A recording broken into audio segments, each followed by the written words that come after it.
Well, good morning, everyone. Happy Monday to you. Happy 3-day weekend. Happy President's Day. I hope you're getting some time to relax. I wanted to let you know that your annotated bibliographies have been graded. You're all doing a great job. I find minor little tweaks, that we'll need to make every now and then, but you're doing great. And I'm sure that you're already seeing now that we're into week 6 that this class really is pretty simple. As far as it feels overwhelming at first, you're like, oh my gosh, I'm doing a research paper. But when you realize that it's 2 entire classes and that you're chunking these little pieces by little pieces, you can see that it's actually quite simple because you're staying on one topic and one thing.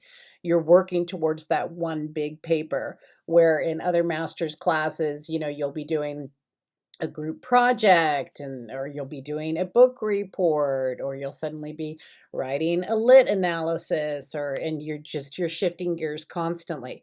So I think what I like about the research course is that you are focusing step by small step into building this big piece. And what I like about it personally, just as me, not anything to do with anybody else, is that, as a writer, as a musician, um, that's how we do it. Step by step by step, little steps, and then you come out with this big, beautiful production. And the other thing is that for those of you that decide to go into the doctoral program at Concordia or someplace else, this is exactly what you're going to do in the doctoral program.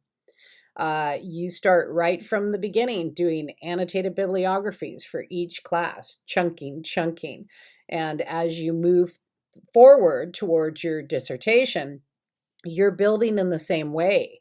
So this class does prepare you if you decide to go on and want to be involved in the doctoral program, which I think, especially during these times, is a really good idea, to go even further with your degree, to advance even further with it if you possibly can. So consider that. But you're all doing a great job. I like what you have to say. Remember not to be too short in your description with your annotated bibliography. You don't want to be too abrupt. And you don't want to be too lengthy either. If you're looking about this length for each one. Sounds silly, but you are. And you don't want to be filling in words to make it that length. I'm saying that the details in the description, usually when you hit about here, that's exactly, what a professor wants to see. They know that you understand the article, that you're giving nice detail, you're giving nice description. They don't think you're rushing it, but they also don't think you're padding it. So just keep that in mind as you're working with the annotated bibliography. Remember that I've also told several of you, but I'm going to go ahead and just say it in this video. You don't use the running heading anymore on student papers on the top, okay? Not unless you're going into publication. Student papers don't use that header. So please make sure that if you are using it, you remove it. A few of you, well, all of you, should check that your title page, so that the accurate spacing is on it. I'm seeing some papers that have odd spacing with a title up high and my name down low, things like that. So just make sure that you check that. Make sure that your hyperlinks are all blue when you submit.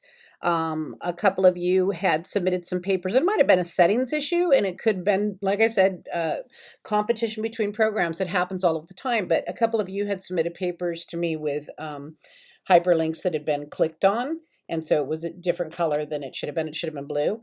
So make sure that you watch that, and overall spacing on your annotated bibliography. Make sure that your spacing is accurate. Make sure that you check your spacing, single space, double space, but also make sure that you go to that custom and look that spaces are being removed before and after paragraphs and things like that. It's always the little things, on the APA 7 format. It's these little detailed things that you want to consider. The last thing that I wanted to talk about is I'm going to be sending you with discussion boards. If you've been wondering why I haven't been commenting, in discussion boards, I like to send, I create discussion board videos. and I send them out, and I will be saying your names and talking to you directly. So be looking for those this week in week 7 and week 8. I like to kind of give you some time to think and adjust before I start throwing my big professor mouth out at you.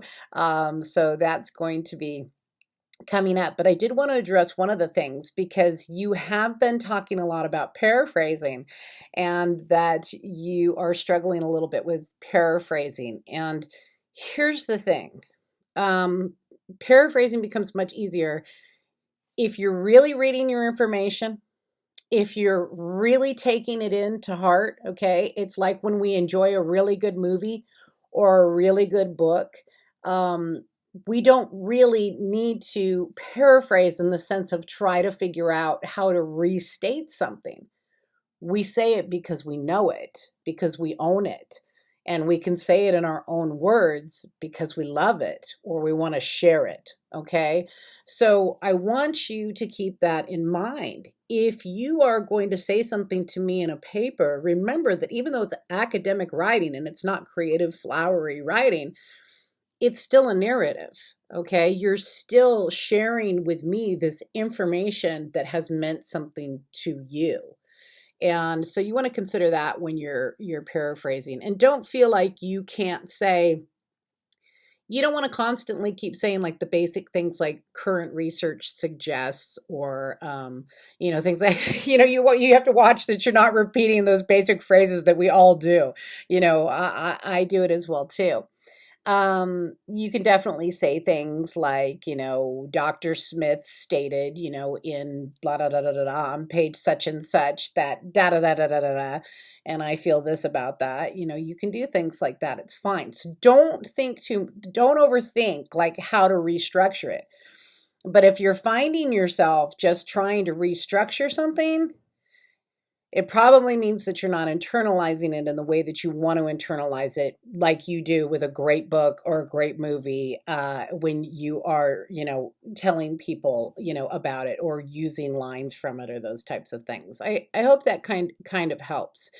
Um, the other thing that I was going to say is that even though you're looking at, peer reviewed work and that, one of the things that you might decide, in the future that you want to do, and I'm not saying you have to do this, I'm just saying this might be something that you want to do, specifically if you end up considering going on to your doctoral, is one of the things that's really cool in education right now, and a lot of us use them, is that, you've got Google Forms where you can do long answer surveys of people that are involved in your field about what they think or what's going on at their school, and if you've been teaching long enough, you have relationships with people.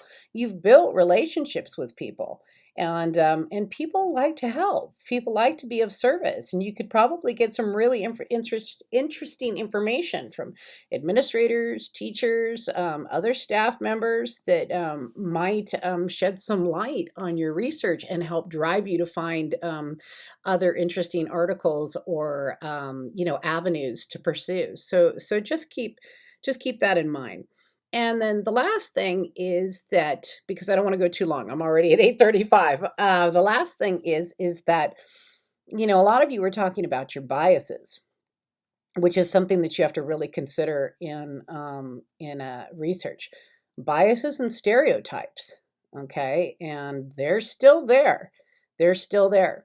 I'm 56. I just turned 56 Saturday, and I'm natural, as you can see. I'm not doing anything. I'm not wearing any makeup right now. I have gray hair, and it's been interesting to see generalizations and stereotypes related to ageism in education for me. And I mean, like I said, I'm older, but I'm not old yet. And yet, the things that I hear people say without even thinking about stereotypes related to age, and that older teachers don't want to learn, or that older teachers can't do technology, or older teachers, once they're going to retire, they're not going to do. I'm always like, wow, did you really just say that? It's like, you better not be doing any research then. And the same with biases. And what's interesting about looking at biases is a lot of times you don't even realize that you've made, a bias. And I think I talked to you about this earlier in this class. I did a survey recently and I realized that, and I got a lot of really great information, and the information is valid. It's related to my dissertation. But I also looked back at the survey and realized that every person that I had surveyed in that particular group were in their 40s. There was nobody younger, there was nobody older. They were all in their 40s. They all came up in the district that I was studying together. They were all pockets of friends, that had come up in the district together. And so I have to look at those things. Sometimes you have to look at political things, specifically with policy, when you're looking at policy analysis for education, where if I'm doing a survey and 10 of my people are Democrats and one of my people are Republican, that might skew my data. Okay. And I might have to look at that. I'm not saying that I have to, but I'm saying I have to consider it. Okay. Do I need to be more like, do I need to look at all political parties? Do I need to look at what the Green Party thinks, what the Republican Party thinks, what the Democrat Party thinks? Do I need to change ages? Do I need to look at diversity? And do I have the same amount of women as men, or people that identify as women or men? So those are things that you want to consider. And what's interesting about research is as you start researching and as you start looking at things, the biases and stereotypes will pop up. You'll note them.